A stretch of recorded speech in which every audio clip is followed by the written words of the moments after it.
출애굽기 13장 17절부터 마지막 절인 22절까지 말씀, 한 절씩 말씀을 교독하시고 마지막 절은 합독을 하시겠습니다.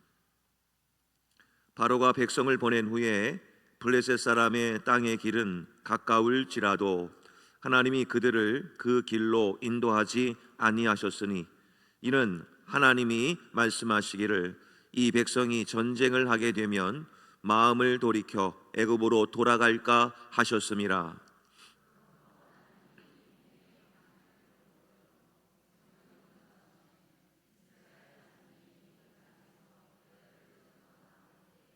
모세가 요셉의 유고를 가졌으니, 이는 요셉이 이스라엘 자손으로 단단히 맹세하게 하여 이르기를 하나님이 반드시 너희를 찾아오시리니 너희는 내 유고를 여기서 가지고 나가라 하였음이더라.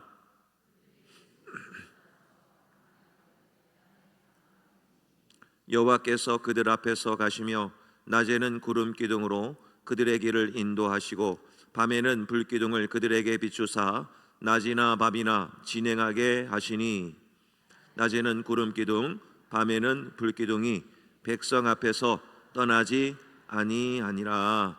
아멘. 할렐루야. 오늘 오신 성도님들 주의 이름으로 환영하고 축복합니다. 자, 옆에 분하고 인사 한번 나누시겠습니다. 우리 감사 충만하십시다. 인사 한번 나누시겠습니다. 한 번 더 하겠습니다. 하나님의 기쁨이 당신의 마음 가운데 있으시기를 원합니다.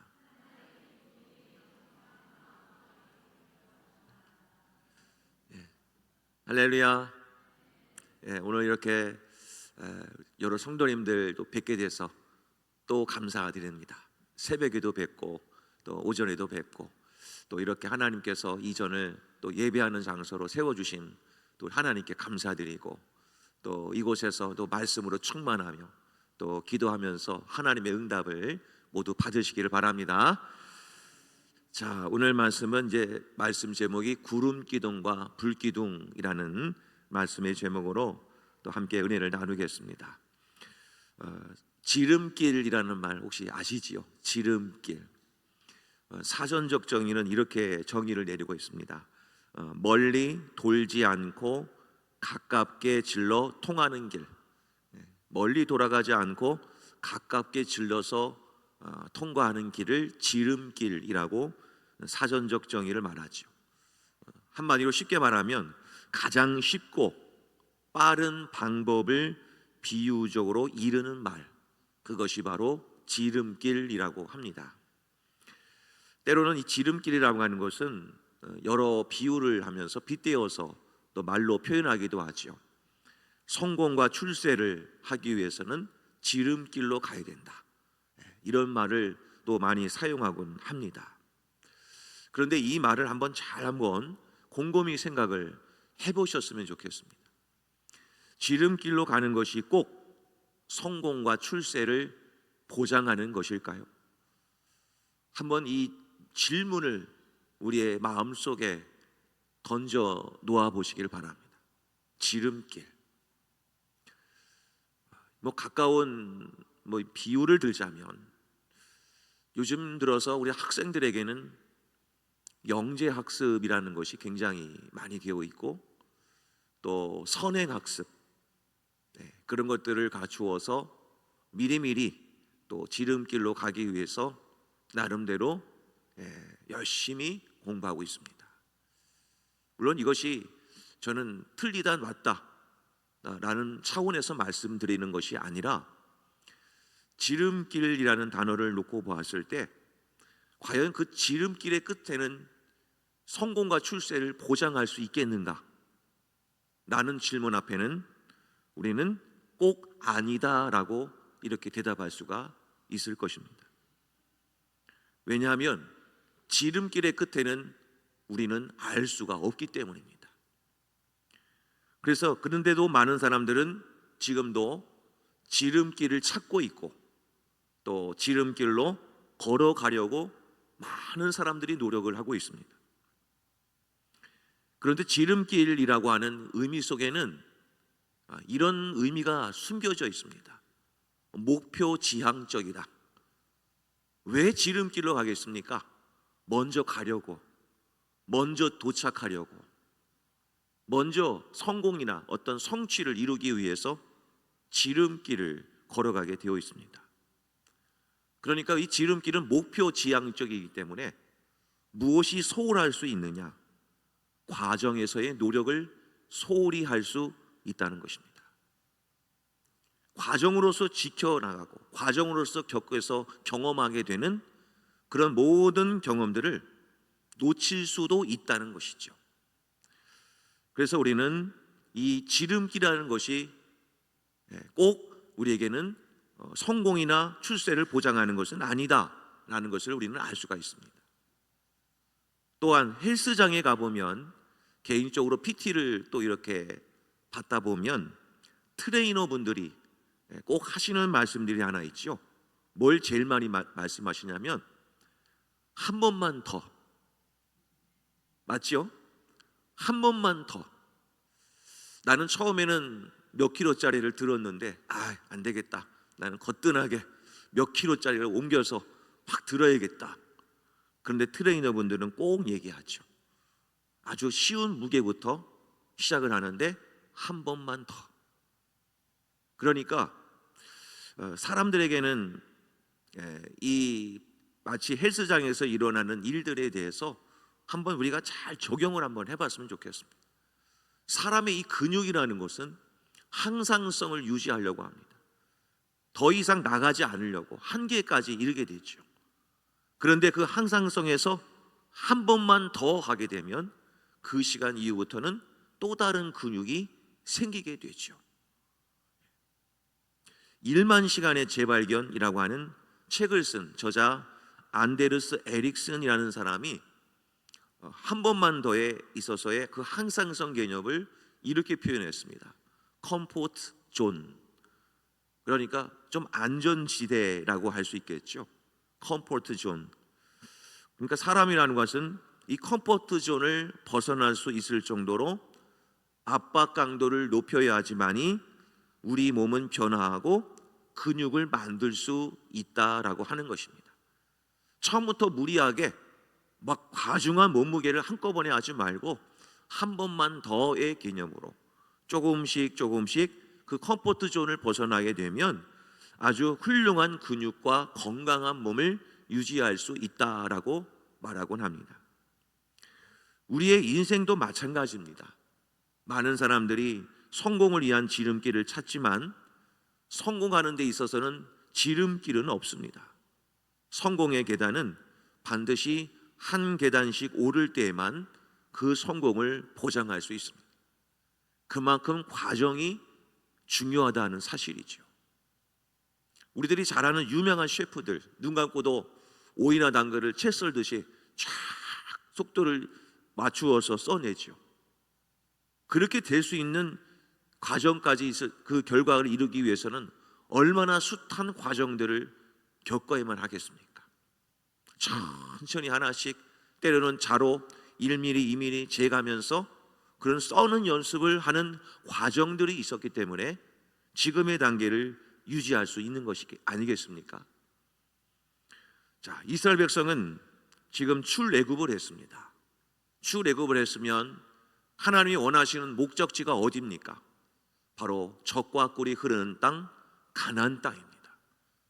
그러면 하나님도 이스라엘 백성들을 애굽 땅에서 나오게 하신 다음에 제일 마음 편하신 것은 어떻게 해야 마음이 편하실까요? 그냥 뚝 떼서 젖과 꿀이 흐르는 가나안 땅으로 딱 옮겨 붙이면 끝나지 않겠습니까? 그게 하나님도 마음이 편하실 겁니다. 그냥 이렇게 옮겨 놓으면 되니까요. 그런데 오늘 본문의 말씀 보시면 17절 말씀을 보시면 전혀 다른 길로 인도를 하고 있습니다. 본문 17절 말씀 보면 바로가 백성을 보낸 후에 블레셋 사람의 땅의 길은 가까울지라도 하나님이 그들을 그 길로 인도하지 아니하셨으니 이는 하나님이 말씀하시기를 이 백성이 전쟁을 하게 되면 마음을 돌이켜 애굽으로 돌아갈까 하셨음이라. 자, 왜 이 말씀을 하셨을까? 애굽 백성들이 나오자마자 블레셋 사람의 땅의 길은 가까울지라도, 이것은 지도를 좀 보아야 좀 이해가 쉬우실 것 같아서 지도 그림을 하나 제가 보여드리겠습니다. 자, 저 지도 그림을 보게 되면, 자, 이스라엘 백성들의 출애굽 경로입니다. 빨간색 그 선이 이제 출애굽 경로인데, 저 왼쪽에서 쭉 따라 내려오면 이제 홍해 바다를 건너서 시나이 반도의 밑에 있는 시내산까지 갔다가 쭉 한 바퀴 돌면서 오른쪽에 올라가는 출애굽 40년의 여정을 저게 빨간색으로 이렇게 그려놨습니다. 그런데 가야 될 곳이 어디냐면 동그란색 원 바로 위에 부분인 저 땅이 가나안 땅이 되겠습니다. 그러면 가나안 땅에 가려면 어느 길로 가야 제일 빠른 길일까요? 밑으로 가는 게 아니라 저 해변을 따라서 쭉 걸어가면 가나안 땅으로 쉽게 갈 수 있는데, 그 가나안 땅에 가는 길목에 어느 나라가 있었냐면 동그라미 이렇게 길쭉한 게 하나 있죠. 저 땅이 바로 블레셋 땅입니다. 해변 광야, 해변의 땅에 위치한 나라가 하나 있는데 그게 바로 블레셋 땅이죠. 그러니까 이스라엘 백성들은 출애굽을 하자마자 저 해변길을 따라, 지중해 해변길을 따라서 가나안 땅으로 쫙 가게 되면 학자들에 따르면 며칠 정도 걸린가? 3일 내지 4일만 쉬지 않고 걸어가도 저 가나안 땅에 갈 수 있다는 거예요. 그럼 하나님은 얼마나 쉽습니까? 그냥 출애굽한 이스라엘 백성들을 저 가나안 땅으로 그냥 3, 4일 걸려서 쫙 이렇게 인도해 가시면 하나님이 참 편하실 텐데, 하나님은 17절 말씀에서와 같이 그냥 그 길로 가지 않게 하셨습니다. 만일 블레셋 사람의 땅의 길로 하나님이 저 길로 인도하여 가셨다고 한다면 성경에서 이 부분이 빠집니다. 어떤 부분이냐면 출애굽기 다음에 무슨 성경이 있죠? 예를 들어 레위기, 그 다음에 민수기, 그 다음에 신명기, 이 세 권의 책이 그냥 빠져버립니다. 그러면 오늘날 성경책이 조금 더 두꺼운 부분이 줄어들겠죠. 얼마나 읽기도 성경통독할 때 줄어드니까 편하겠습니까? 그런데 왜 하나님은 굳이 이 성경책 세 권을 또 집어넣으면서까지, 그리고 3, 4일 걸려서 가면 쉽게 갈 거리를 무려 40년 동안이나 계속해서 광야에서 돌고 돌게 만드셨을까요? 여기에는 하나님의 뜻이 있기 때문이었습니다. 자, 이스라엘 백성들에게 남겨진 길은 그 쉽게 가는 3, 4일 길이 아니라 어떤 길이었냐면, 본문의 18절 말씀을 보면 그 길이 어떤 길이라고 나와 있냐면, 그러므로 하나님이 홍해의 광야길로 돌렸다. 하나님은 이스라엘 백성들을 편안한 길로 인도하신 것이 아니라 홍해 광야길로 그들을 인도하셨다라고 말씀하고 있습니다. 그것도 40년씩이나 말입니다. 그렇다면 왜 하나님이 이스라엘 백성들이 그 광야길로 인도하셨을까? 그 이유를 하나님도 친절하게 본문 17절 후반부에서 이렇게 말씀을 하고 있습니다. 후반부에 이렇게 말씀하시죠. 왜 이렇게 했느냐? 이는 하나님이 말씀하시기를 이 백성이 전쟁을 하게 되면 마음을 돌이켜서 애굽으로 돌아갈까 하셨습니다. 그러니까 쉽게 왔는데 전쟁을 만나면 쉽게 또 돌아갈 수 있는 길이 아니겠습니까? 지중해로 가면. 그러니까 하나님은 어차피 너희들은 전쟁을 하게 될 것인데 3일 길 걸려서 가는 그 길로 가면 너희들은 분명히 또다시 애굽으로 돌아가려고 할 것이다. 그래서 돌아가는 길을 아예 막아버리기 위해서 하나님은 너희들을 광야길로 인도할 것이라고 하나님이 말씀하고 있습니다. 정말 실제로 이스라엘 백성들이 이제 출애굽을 했습니다. 이제는 광야로 나왔습니다. 그때 이스라엘 백성들에게 첫 번째 관문이 하나 놓이게 되죠. 바로 아까 지도에서 본 것처럼 홍해 바다를 만납니다. 그 홍해 바다는 큰 장벽 앞에 뒤에서는 애굽의 철병거 부대가 쫓아옵니다. 이제는 앞으로 갈 수도 없고 뒤로 도망가니 뒤에는 애굽 군대가 쫓아오니 더 이상 어떻게 할 수가 없는 진퇴의 양난에 빠질 수밖에 없죠. 그때 이스라엘 백성들이 제일 처음에 만난 이 전쟁 앞에서 그들은 모세 앞에서 이렇게 원망불평을 합니다. 출애굽기 14장 11절 말씀입니다. 11절 12절 말씀에 함께 읽겠습니다. 자, 시작. 그들이 또 모세에게 이르되 애굽에 매장지가 없어서 당신이 우리를 이끌어내어 이 광야에서 죽게 하느냐? 어찌하여 당신이 우리를 애굽에서 이끌어내어 우리에게 이같이 하느냐? 다음 절. 우리가 애굽에서 당신에게 이른 말이 이것이 아니냐? 이르기를 우리를 내버려 두라. 우리가 애굽 사람을 섬길 것이라 하지 아니하더냐? 애굽 사람을 섬기는 것이 광야에서 죽는 것보다 낫겠노라. 이게 무슨 일입니까? 하나님이 예언하신 말씀대로 첫 번째 이 전쟁 앞에서 이스라엘 백성들은 뭐라고 얘기하느냐? 것 봐라. 내가 그냥 애굽에 그냥 눌러서 살아도 잘 살 수 있는데 왜 굳이 여기까지 나와가지고 이런 고생을 하다가 광야에서 죽게 만드냐? 그냥 애굽에서 살았더라면 훨씬 더 좋았을 뻔하였는데, 이렇게 하나님 앞에 원망 불평하고 있습니다. 지금 이스라엘 백성들이 향한 홍해 광야길은 이스라엘 백성들의 눈으로 보았을 때는 죽음의 길이었습니다. 실패의 길이었습니다. 눈에 뻔한 길 아니겠습니까? 눈에 보입니다. 홍해 바다가 막고 있고 뒤에는 애굽의 철병거 부대에 그 시커먼 먼지 구름이 저 지평선 너머에 보이고 있는데 이건 염려가 없이 죽음과 실패뿐입니다. 또 한 사람도 이 상황에 대해서 똑같이 판단하고 있는 사람이 있었습니다. 애굽의 바로 왕이지요. 애굽의 바로 왕이 정신이 들었습니다. 이스라엘 백성들이 저 광야로 나갔다는 소식을 듣고는 지도책을 쫙 펼쳤습니다. 허허, 이것 봐라. 이 사람들이 지중해 길로 가지도 않고 저 막다른 홍해 바다로 가려가고 있네. 잘 됐다. 얘들아, 지금 군대를 소집하라. 저들은 걸어간다.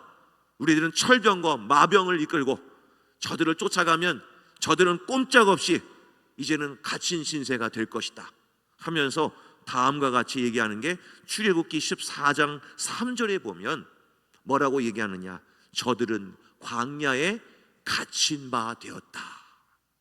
광야에 갇힌 바가 되었다. 이게 무슨 뜻입니까? 세상 말로 말하면 독 안에 든 쥐꼴이다. 저들은 이제 잘 됐다. 저들은 독 안에 든 쥐다. 이제 철병거 부대를 이끌고 가자. 모든 이들은 다 얘기합니다. 실패라고, 죽음의 길이라고. 근데 이스라엘 백성들 앞에 하나님은 또 다른 성경의 역사를 써내려갑니다. 본문의 21절 말씀이 되겠습니다. 본문의 21절 말씀 같이 한번 읽겠습니다. 자, 시작. 여호와께서 그들 앞에서 가시며 낮에는 구름 기둥으로 그들의 길을 인도하시고 밤에는 불 기둥을 그들에게 비추사 낮이나 밤이나 진행하게 하시니. 아멘. 하나님께서는요, 오늘 이 출애굽기 말씀을 쫙 읽어보시면 정말 놀랍습니다. 이스라엘 백성들 앞에 놓여져 있는 그 길에는 다 모든 것이 막혀져 있습니다. 근데 하나님은 불기둥과 구름기둥을 홍해바다 저 너머로 보내신 다음에 그 홍해바다를 어떻게 하셨습니까? 갈라지게 하셨습니다. 그리고 이스라엘 백성들을 건너가게 하셨습니다. 그런데 애굽에서 추격해오는 군대들을 어떻게 하셨냐면 이 불기둥과 구름기둥이 순간 저 철병거 부대 쪽을 향하여 쫙 가게 됩니다. 그러면서 불기둥과 구름기둥이 애굽의 군대 맨 앞에를 가로막습니다. 그래서 막 회오리 바람이 일듯이 불기둥과 구름기둥이 그들 앞을 쫙 가로막고 있으니까 그 애굽의 군대가 혼비백산합니다. 쫓아갈 수가 없습니다. 불기둥과 구름 기둥이 쫙 가로막혀 있기 때문에. 그래서 이스라엘 백성들이 홍해 바다를 건널 수 있는 시간을 하나님이 벌어주셨습니다. 사랑하는 성도 여러분, 분명히 이 길은 실패의 길이고 이것은 분명히 죽음의 길이었지만 하나님께서는 구름 기둥과 불 기둥을 예비하여 주셔서 그 기둥으로 쫙 인도하여 주셨을 때 실패의 길이 아니라 성공의 길이요, 죽음의 길이 아니라 살 길을 하나님이 예비하여 놓으셨습니다. 이것이 바로 하나님의 역사입니다. 성도 여러분, 하나님께서는 우리가 인생의 어떤 광야에 있다 하더라도 이것을 꼭 기억하십시오. 구름 기둥과 불 기둥으로 인도하여 주실 것임을 믿으시기를 바랍니다. 어떤 에게는 구름 기둥으로, 어떻게는 밤 칠흑처럼 어두운 삶의 어둠을 경험하여 쩔쩔매고는 이들에게는 불기둥으로 인도하여 주실 것입니다. 따가운 태양빛에 그슬리며 힘들어하고 있는 지체에게는 구름 기둥으로 그늘을 만들어 주실 것입니다. 이게 바로 하나님의 역사입니다. 성경에서 구름과 불은 이것을 무엇을 상징하면 물론 여러 가지 해석이 있겠지만 성경에서 구름과 불이 동시에 쓰여질 경우에는 하나님의 임재하심을 뜻합니다. 하나님의 임하심, 함께하심, 하나님의 권능, 그것이 바로 구름과 불을 뜻하는 겁니다. 결국에는 구름과 불이 함께한다라는 뜻은 하나님이 지금 친히 우리 가운데 좌정하여 주시고 임마누엘 하고 계시다라는 것을 말씀하고 표현하는 단어가 바로 불기둥과 구름 기둥이라는 것이죠. 그러니까 하나님은 불기둥과 구름 기둥은 하나님의 능력, 하나님의 권능을 나타내기도 하지만 하나님이 지금 나와 함께 하신다라고 하는 임마누엘의 하나님을 말씀하고 있는 단어이기도 하다는 것이죠. 그래서 오늘 본문의 맨 끝절인 22절 말씀을 가면 불기둥과 구름 기둥을 이렇게 해석을 하고 있습니다. 같이 한번 읽겠습니다. 자, 시작. 낮에는 구름 기둥, 밤에는 불 기둥이 백성 앞에서 떠나지 아니하니라. 아멘. 떠나지 아니한다는 얘기는 도로 무슨 얘기입니까? 항상 함께하고 있다는 뜻이겠죠. 할렐루야. 하나님은 지금도 내 삶의 어떠한 광야에 있든 우리와 함께하고 계심을 꼭 믿으시기를 바랍니다. 자, 그러면 이스라엘 백성들에게 그럼 요구되어지는 것이 무엇이 있는가? 모든 것이 다 이렇게 하나님이 불기둥과 구름 기둥으로 인도한다고 한다면 우리들에게 요구되어지는 것은 딱 하나밖에 없습니다. 그 말씀은 민수기서 9장 21절과 22절에 말씀이 있습니다. 제가 말씀을 읽겠습니다. 혹시 구름이 저녁부터 아침까지 있다가 아침에 그 구름이 떠오를 때에는 그들이 행진하였고 구름이 밤낮 있다가 떠오르면 곧 행진하였으며 이틀이든지 한 달이든지 1년이든지 구름이 성막 위에 머물러 있을 동안에는 이스라엘 자손이 진영에 머물고 행진하지 아니하다가 떠오르면 행진하였으니. 자, 이 말씀을 한번 들어보십시오. 이스라엘 백성들에게 딱 한 가지 할 것은 뭐냐면 구름이 가면 가고 구름이 멈추면 됩니다. 그런데 이게 쉬운 일일까요? 어려운 일일까요? 지금의 이야기로 한번 빗대어 보면 혹시 캠핑을 좋아하십니까? 캠핑. 부교육자 때도 저도 예산이 많이 안 드니까 이제 캠핑을 했었어요. 휴가 때. 그러면 짧은 시간 내에 여기 가서 한번 텐트를 한번 치고 저기 가서도 텐트를 한번 치고. 한여름에 이게 쉬울까요? 어려울까요? 어렵지요. 자, 만일에 이스라엘 백성들이 광야에 있는 기간 동안에 살 곳이 어디 있습니까? 직접 장막을 지어야 되겠죠. 먹을 것도 다 세팅해야 되고, 그것뿐만 아니라 당시는 지성소, 성소도 장막도 다 지파별로 분배가 되어 있어서 다 이렇게 세팅을 해야 됩니다. 그러니까 쉴만 하면 하나님이 구름이 쫙 움직이면 어떻게 됩니까? 아이고 불평해서 아이고 조금만 더 있다가 가시지 할 수가 없지 않습니까? 그러면 얘들아 구름 움직인단다, 다시 짐 싸라. 그럼 다시 짐 싸가지고 다시 움직이는 거예요. 근데 맨 끝절에 민수기서 말씀 보면 그 움직이는 기간이 나옵니다. 자, 몇 년이 나옵니까? 민수기서 9장 22절에 보면 처음에 뭐라고 나옵니까? 이틀. 야, 이거 얼마나 이거 힘든 일인지 아세요? 이제 곧 멈춰서 가지고 하루 동안에 탁 해가지고 쉴만하고 빨랫감도 좀 빨고 뭐 널다가 이틀 뒤에 또 출발하는 거예요. 이거는 진짜 힘든 일입니다. 그런데 얼마 동안의 움직임이 또 있습니까? 한 달도 있고 또 더 나가서 1년. 나는 이 장소가 너무나 싫은데 여기 진짜 질렸다, 좀 빨리 좀 왜 안 움직이나 하는데 한 달도 아니고 무려 1년씩이나 구름이 머무르고 있었던 겁니다. 자, 그러면 이스라엘 백성들에게는 이 일은 분명 쉬운 일은 아니었을 겁니다. 그러면 하나님이 이 불기둥과 구름기둥을 통해서 하나님이 원하시는 목적이 무엇이었을까요? 말 그대로 순종밖에 답이 없었습니다. 순종. 그러니까 오늘 이 구름기둥과 불기둥의 이야기는 우리들에게 요구되어지는 것은 딱 한 가지밖에 없습니다. 순종. 거기는 내 생각이 필요 없습니다. 내 상황이 필요 없습니다. 그냥 가면 가고 멈추면 멈추는 것밖에 답이 없습니다. 신앙생활은 바로 여기에 승부가 걸려 있는 겁니다. 이스라엘 백성들에게 중요한 것은 그곳이 광야인가, 그곳이 초원인가, 그곳이 지름길인가 중요하지 않습니다. 그리고 내 상황도 중요하지 않습니다.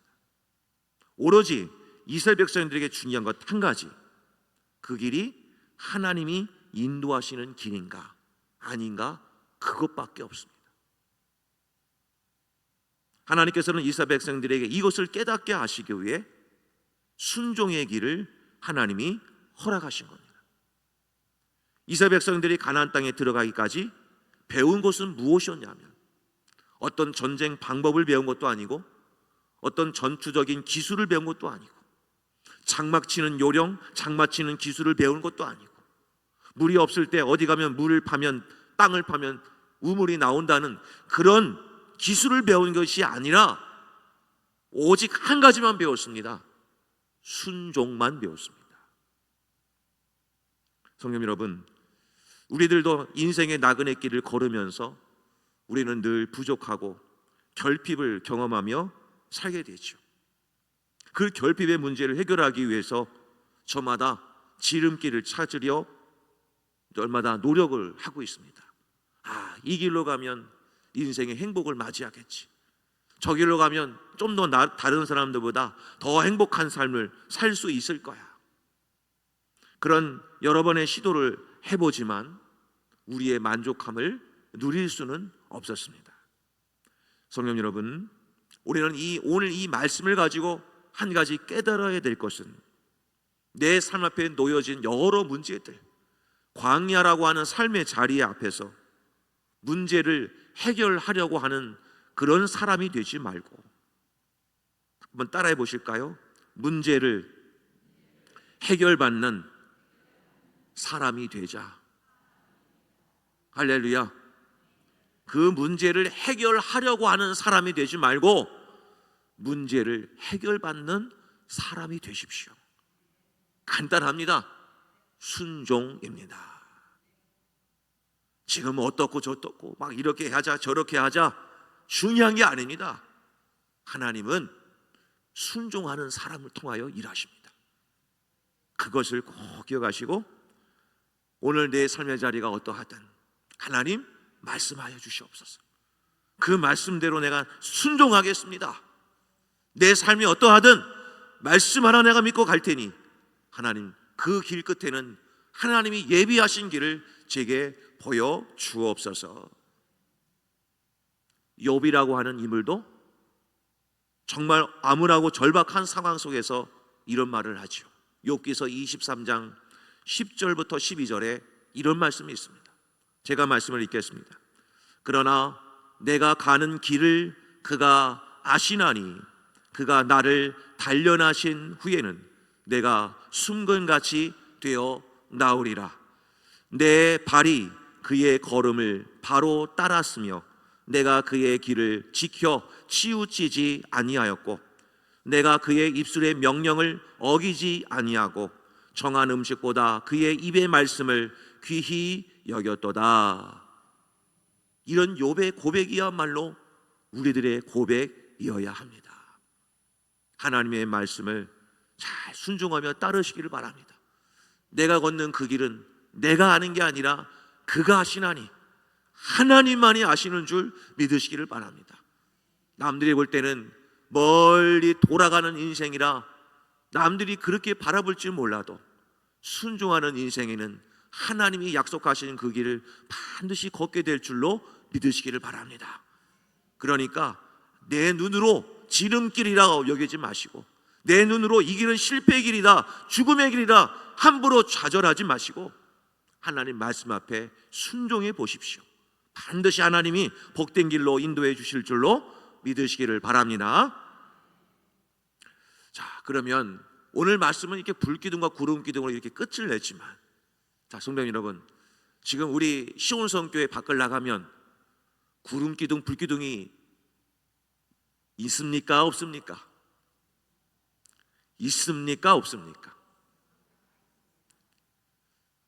없다고 하시는 분도 계시고 있다고 하는 분이 계시고, 저도 이 설교 말씀을 준비하면서 하나님께 이런 질문을 던졌어요.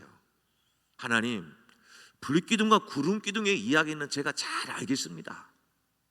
그런데 제게, 우리 시온성 교회 성도님들에게 불기둥과 구름기둥을 좀 보여주세요. 이게 도대체 이 불기둥과 구름기둥이 오늘날에는 어떤 의미입니까? 하나님, 말씀을 참 여러 번 찾아봤지만 답이 없는 게 아니라 있더라고요. 그 말씀이 민수기에 있었습니다. 자, 민수기 10장 33절 34절입니다. 자, 한번 읽어보겠습니다. 두 절 말씀 읽겠습니다. 시작. 그들이 여호와의 산에서 떠나 3일 길을 갈 때에 여호와의 언약궤가 그 3일 길에 앞서가며 그들의 쉴 곳을 찾았고, 그들이 진영을 떠날 때 낮에는 여호와의 구름이 그 위에 덮였었더라. 아멘. 자, 33절에는 그동안에는 불기둥과 구름기둥으로 먼저 가서 인도하셨다고 되어 있는데, 불기둥과 구름기둥을 대체하는 또 다른 단어가 하나 딱 들어갔습니다. 뭐가 들어가 있죠? 여호와의 언약궤가. 여호와의 언약궤가 3일 길에 먼저 앞서가면 백성들이 따라갔습니다. 언약궤가 멈추면 멈추고 언약궤가 가면 갔습니다. 그래서 여호와의 언약궤로 되어 있습니다. 그러면 34절에 가면 여호와의 언약궤가 대신 뭐라고 바뀌냐면 여호와의 구름이다. 아, 그렇구나. 여호와의 구름 기둥과 불 기둥은 오늘날에게는 우리에게 무엇으로 적용되느냐? 하나님의 언약궤. 언약궤는 오늘날 무엇을 뜻합니까? 하나님의 말씀. 아멘이신가요? 아, 그렇구나. 말씀 따라 사는 게 구름기둥 불기둥을 따라가는 삶이구나. 이게 하나님이 저에게 주신 말씀이었습니다. 근데 이 말씀이 또 열렸습니다. 이제 도장을 박습니다. 시편 119편 105절입니다. 같이 한번 읽겠습니다. 시작. 내 발에 등불이요 내 길에 빛이니이다. 할렐루야. 구름기둥으로 인도하셨던 하나님, 불기둥으로 인도하셨던 하나님, 이제는 그의 말씀이 내 발에 등불이요 빛이 되어 주셔서 마치 불기둥처럼 우리의 삶을 인도해 주십니다. 성령 여러분, 그러므로 오늘날 우리들에게 불기둥과 구름기둥 되신 하나님은 우리들에게 말씀을 예비하여 주셨습니다. 그러므로 삶의 방향을 찾고 결핍과 어려움 속에서 지름길을 찾고 싶으실 때 우리는 어떻게 하면 되느냐? 말씀을 붙드시면 되는 겁니다. 그러면 하나님께서 내 길을 열어서 보여주시기도 하고 그 하나님의 말씀이 나를 지켜주실 것입니다. 사랑하는 성도 여러분, 그러므로 우리는 지름길을 찾는 사람이 되지 마시고 대신에 하나님의 인도하심에 순종하는 사람들이 되셔서 하나님의 축복과 하나님의 복된 삶을 살아가시는 우리 모든 성도님들 되시기를 간절히 소망합니다. 자, 우리 이 시간에 말씀을 놓고 찬양 하나 하겠습니다. 주님 말씀하시면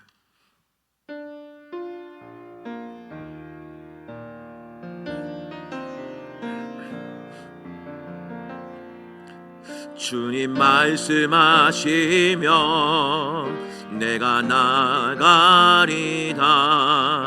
주님 뜻이 아니면 내가 멈춰서리다. 나의 가고 서는 것 주님 뜻에 있으니 오 주님 나를 이끄소서. 한 번 더 해볼까요? 주님 말씀하시면 주님 말씀하시면 내가 나가리다. 주님 뜻이 아니면 내가 멈춰서리다. 나의 가고 서는 것 주님 뜻에 있으니 너 주님 나를 이끄소서. 뜻하신 그곳에 나 있기 원합니다.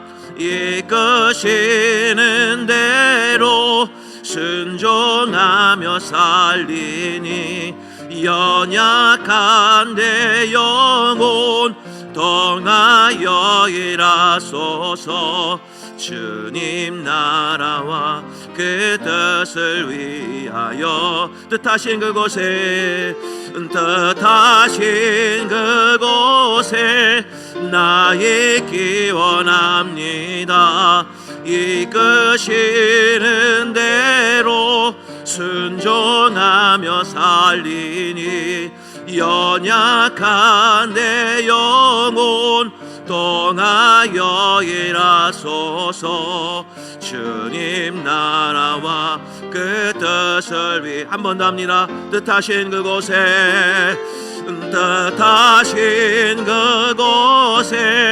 나 있기 원합니다. 이끄시는 대로 순종하며 살리니 연약한 내 영혼 동하여 일하소서. 주님 나라와 그 뜻을 위하여 오 주님 나를 이끄소서. 우리 시간에 합심하여 함께 기도하기를 원합니다. 하나님, 우리 가운데 불기둥과 구름기둥으로 인도하여 주시는 아버지 하나님, 오늘 주신 말씀을 통하여 하나님의 말씀이 불기둥과 구름기둥을 깨닫사오리. 이 어렵고 홈탁한 이 삶의 광야의 자리에, 내 삶의 모든 어둠의 자리에 빛 대신 하나님의 말씀을 순종하고 그 말씀을 붙들며 나가게 될 때 이스라엘 백성들을 가나안 땅으로 인도해 주신 하나님처럼 내 삶의 앞길도 쉽고 평안한 길로, 하나님의 안식하는 길로 우리를 인도하여 주실 줄로 믿습니다. 하나님 말씀에 순종하는 삶을 살게 하여 주옵소서. 이런 간절한 기도 제목으로 주여 한번 부르신 다음에 통성을 함께 기도하겠습니다.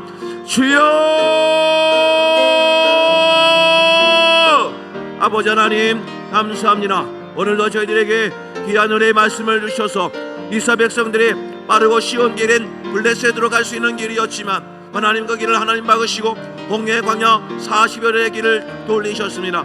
우리가 볼 때는 그 길은 실패의 길이요 죽음의 길이요 좌절의 길일지 몰라도 하나님의 역사하심으로 말미암아 그 길은 성공의 길로 진정한 하나님이 주시는 안식의 길인 줄 믿사오니 아버지 하나님, 오늘도 별기둥과 구름기둥을 따라가는 자들이 되게 도와주시고 하나님의 언약의 말씀, 빛 되신 나라의 말씀을 순종하며 갈게 하여 주셔서 말씀이 이끄시면 걸어가고 말씀이 멈추면 멈추라는 순종의 삶을 살게 해주시는 말미암아 하나님의 놀라운 뜻을 경험하는 우리 모든 성도님들 다 될 수 있도록 하나님 역사하여 주시옵소서.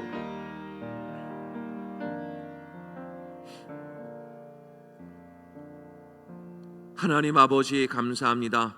오늘 구름기둥과 불기둥의 말씀을 통하여 저희들이 삶의 광야와 어둠의 삶의 자리 앞에, 낙심과 좌절과 절망의 자리 앞에서 어떻게 우리가 살아가야 될지 하나님께서 저희들에게 복된 길을 알려주시니 감사를 드립니다. 아버지 하나님, 구름기둥과 불기둥을 쫓아 걸어가게 하여 주옵소서.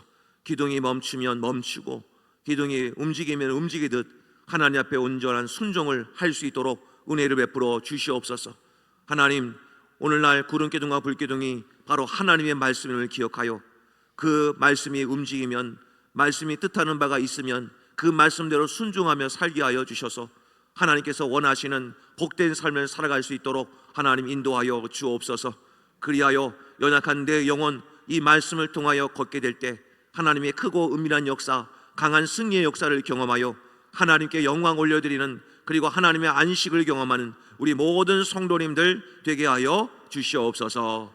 예수님의 이름으로 간절히 기도하옵나이다. 아멘.